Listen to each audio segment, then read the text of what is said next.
Avi Meyer's Sunny Hirsch election special. Why is this an election special as opposed to the Northtown News Magazine? We have so many requests from people to come on. We can't possibly fit everybody on the show, but we make it a point to show you as many worthwhile candidates as we possibly can.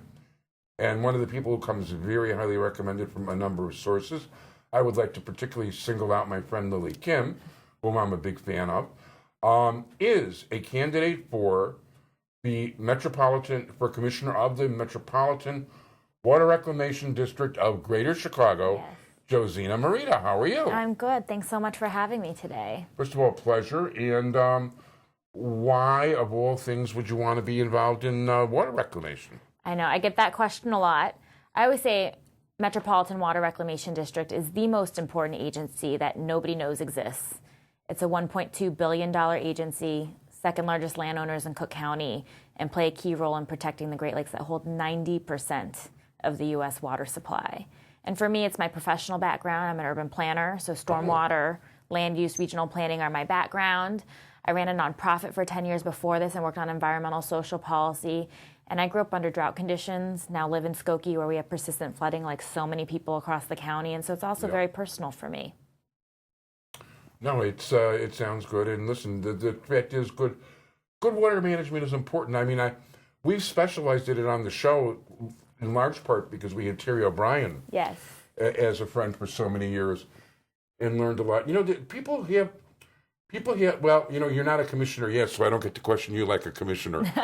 But you know, like, what are there innovations you like to see? Are there new things you like to see put in? You know, some of the stuff they're doing, of course, because they have AAA rating, bond ratings.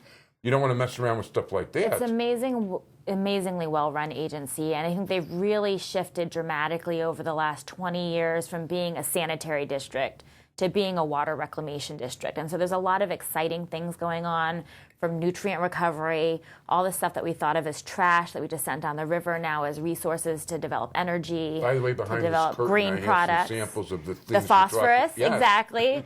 And so, you know, it's an exciting time.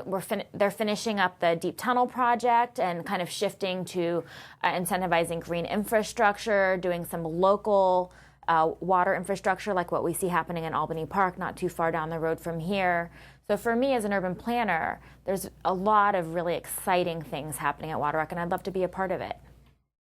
In fact, there's a Jewish seminary that my father went to, the original one in Lithuania, that's in Albany Park, where down the street, when it was flooding big time a few years ago, people were paddling canoes down the street over there, you know, around Central Park. Yeah.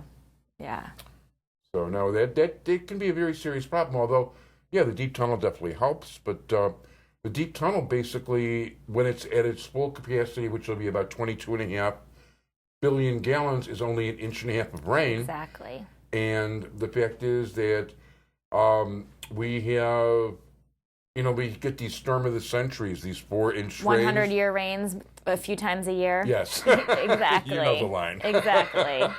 And it's true. I'm glad that you mentioned that. The deep tunnel, right, yeah, when it's done, it'll be the largest infrastructure project in the country, 2 of the largest water reservoirs in the world, and still only hold the equivalent of less than 2 inches of rain.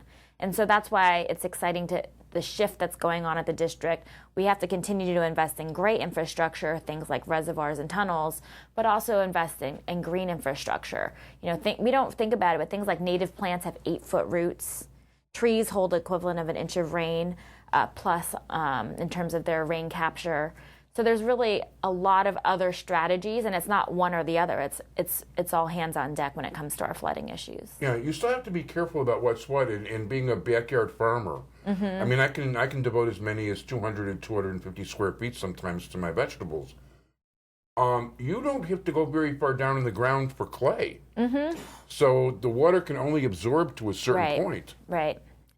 Our grass, you know, also doesn't absorb huge amounts of rain, and that's again where natives and trees that have much deeper roots can be very helpful with water retention. Do they actually? Is the clay a result of going away from native plants? It's not a result of it. It's what's kind of naturally in our surfaces, and then that combined with the fact that we've overbuilt with, you know, impermeable surfaces across the county. You know, it's, it all adds up, and there's nowhere for the water to go at a certain point.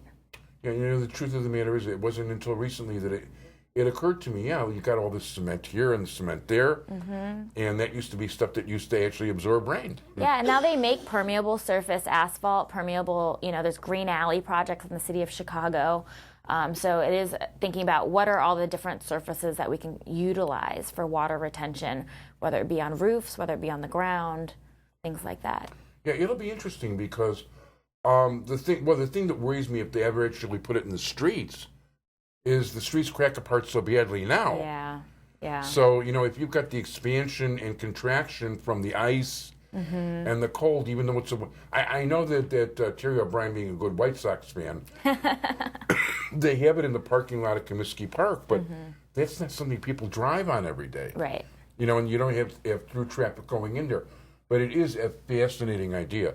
Now, you haven't mentioned, but you're actually an endorsed candidate. I am. I'm very fortunate. I'd be the first urban planner to serve on the board, and I'm endorsed by the Cook County Democratic Party, first Asian American to be endorsed by the Cook County Democratic Party for a countywide board seat, endorsed by Chicago Federation of Labor, Chicago Now, Personal PAC, endorsed by U.S. Senator Dick Durbin, Cook County Board President Tony Preckwinkle, Secretary of State Jesse White, and up here, great people like Congresswoman Jan Schakowsky, MWRD Commissioner Deborah Shore, many others, and happy to be running with two fabulous women, Barbara McGowan and Mariana Sparopoulos. Oh, very good. Yeah, Marianne was, Barbara I didn't get on this cycle, Marianne I did get on. Yeah. So it was very cool from that standpoint. At this point, you have a website, I'm sure. www.friendsofjosina.com. Again, running with Barbara McGowan and Mariana Sparopoulos. We're Women for Water, and we ask for your support. I'm running to make history as the first urban planner to serve on the board, as well as to be the first Asian American elected countywide. And do you have a Facebook page? Josina Morita. Okay, very good. I want to wish you all the luck in the world in the election, and thank you, Lily Kim, and thank you for joining us, everybody, today.